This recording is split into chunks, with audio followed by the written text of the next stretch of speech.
কক্সবাজার গিয়েছি, শুটকি আনবো না তা কি হয়? আসসালামু আলাইকুম এভরিওয়ান, কেমন আছেন সবাই? তো আমি কক্সবাজার যতবার যাব আমার শুটকি আনতেই হবে, শুটকি মিস করা যাবে না। আসলে শুটকি আমার খুবই পছন্দের একটি খাবার। তো আমরা চলে গিয়েছি পুরাতন বার্মিজ মার্কেটে, ওখানে অ্যাভেলেবল শুটকির দোকান। এখানে সব ধরনের শুটকি পাওয়া যায়। এত শুটকি, এত ধরনের শুটকি, আসলে আমি সব শুটকির নাম জানিও না।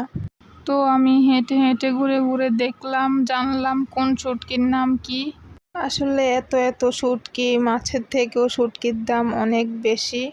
তাও আমার পছন্দের খাবার আনতেই হবে, কিছু করার নেই। তো আমি 4 রকমের শুটকি এনেছি।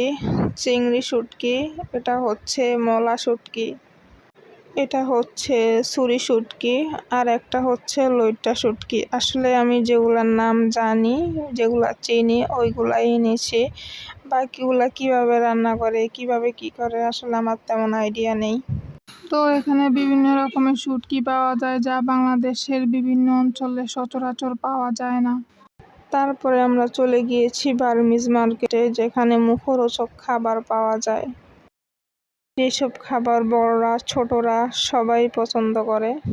তো ওখানে গিয়ে আমরা বিভিন্ন আইটেমের বার্মিজ আচার কিনেছিলাম, বাদাম কিনেছিলাম, বিভিন্ন ফ্লেভারের চকলেট কিনেছিলাম, সাবান।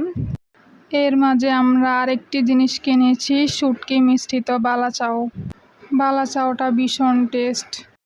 এই বালাচাওটা দুইভাবেই খাওয়া যায়, চানাচুরের মতো খাওয়া যায়, ভাতের সাথেও খাওয়া যায়, তবে খেতে খুব দারুণ। তো এই বালাচাওটার দাম আসলে বেশি না, মাত্র 120 টাকা করে নিয়েছে।